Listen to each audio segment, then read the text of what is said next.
ಹರೇ ಶ್ರೀನಿವಾಸ.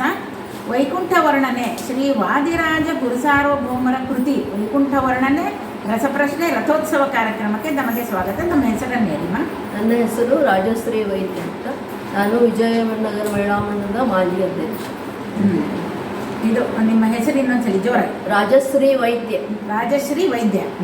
ತಮಗೆ ನಾನು ವೈಕುಂಠ ವರ್ಣನೆಯಲ್ಲಿ ಪ್ರಶ್ನೆಯನ್ನು ಕೇಳ್ತೀನಿ. ಮೊದಲನೇ ಪ್ರಶ್ನೆ ತಮಗೆ. ಅಜ್ಞಾನಾಂಧಸ್ಯ ಮೇ ನಿತ್ಯಂ ವಿಷ್ಣೋರ್ಮಾಗಂ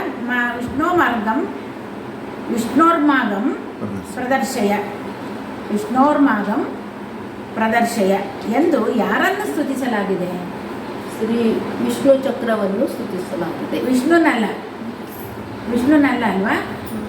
ವಿಷ್ಣುನಲ್ಲ. ಯಾರನ್ನ ಸ್ತುತಿ ಮಾಡ್ಯಾಗಿದೆ? ವಿಷ್ಣು ಚಕ್ರವನ್ನು.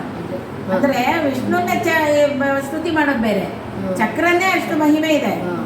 ಏನಾಯ್ತು ಹೇಳಿ? ಚಕ್ರ ಸುದರ್ಶನ ಚಕ್ರ. ಇವರು ಯಾರು? ಅಂಬರೀಷ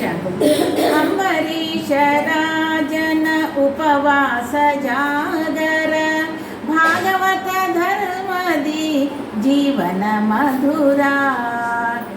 ಅಂಬರೀಷ ರಾಜನ ಉಪವಾಸ ಜಾಗರ ಭಾಗವತ ಧರ್ಮದಿ ಜೀವನ ಮಧುರ ಅಂತ. ಇಲ್ಲಿ ಏನಾಗಿದೆ ಅಂತಂದರೆ ವಿಷ್ಣು ಚಕ್ರಕ್ಕೆ ಮಹತ್ವ. ಯಾಕೆಂದರೆ ಶಾಪವನ್ನು ಇದು ವಿಷ್ಣು ಚಕ್ರದಿಂದ ಉಪವಾಸ ಆಗಿರ್ತದೆ.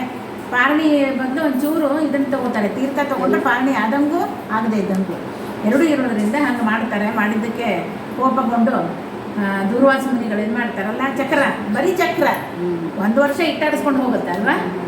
ಆ ಒಂದು ಅಂಥ ಚಕ್ರ ಅಂತ ಇಲ್ಲಿ ಶ್ರೀ ವಿಷ್ಣು ಚಕ್ರವನ್ನು ಸ್ತುತಿ ಮಾಡ್ತಾರೆ. ಇನ್ನು ಮುಂದಿನ ಪ್ರಶ್ನೆ ತಮಗೆ.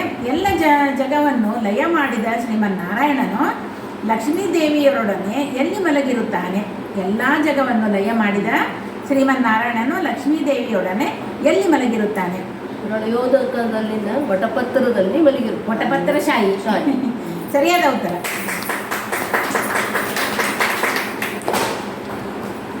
ಈಗ ಎಲ್ಲ ಸೃಷ್ಟಿ ಇದು ಮಾಡುವಾಗ ಅವನೇನು ಮಾಡ್ತಾನೆ, ಮುಂಚೆ ಕೆಲವೆಲ್ಲ ಸೃಷ್ಟಿ ಮಾಡಿಬಿಟ್ಟು ಮತ್ತೆ ರಮೆಯೊಡನೆ ಏನು ಮಾಡ್ತಾನೆ, ಆಲದೆಲೆ ಮೇಲೆ ಮಲ್ಕೊಂಡಿರ್ತಾನೆ. ಮತ್ತೆ ಏನು ಮಾಡ್ತಾನೆ, ಸೃಷ್ಟಿಯನ್ನು ಆರಂಭ ಮಾಡುತ್ತೆ. ಸೂಕ್ಷ್ಮ ಸೃಷ್ಟಿ, ಸ್ಥೂಲ ಸೃಷ್ಟಿ, ಹೀಗೆಲ್ಲ ಇರೋದ್ರಿಂದ ಅಲ್ವಾ?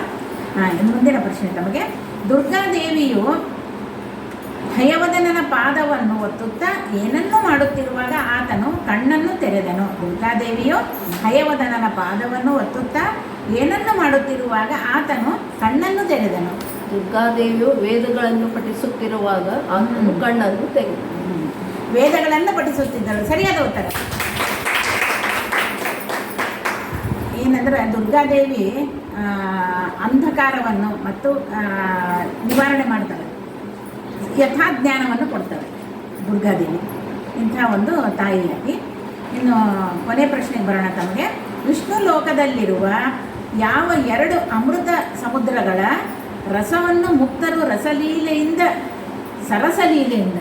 ಸರಸಲೀಲೆಯಿಂದ ಆಸ್ವಾದಿಸುತ್ತಾರೆ? ವಿಷ್ಣು ಲೋಕದಲ್ಲಿರುವ ಯಾವ 2 ಸುಧಾ ಅಂತಾರೆ ಅಮೃತ ಸಮುದ್ರಗಳ ರಸವನ್ನು ಮುಕ್ತರು ಸರಸಲೀಲೆಯಿಂದ ಆಸ್ವಾದಿಸುತ್ತಾರೆ?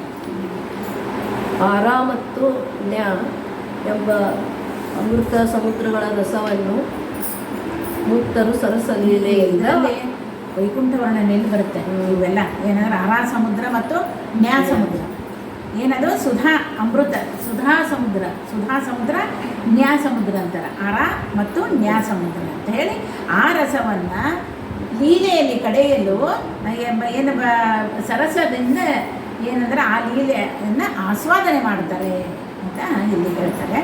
ತಾವು ಬಂದು ಈ ಒಂದು ಕಾರ್ಯಕ್ರಮದಲ್ಲಿ ವೈಕುಂಠ ವರ್ಣನೆ ಸಾಮಾನ್ಯ ಎಲ್ಲ ವಾದಿರಾಜರದು ಮಹಾನ್ ದೊಡ್ಡ ಗ್ರಂಥ.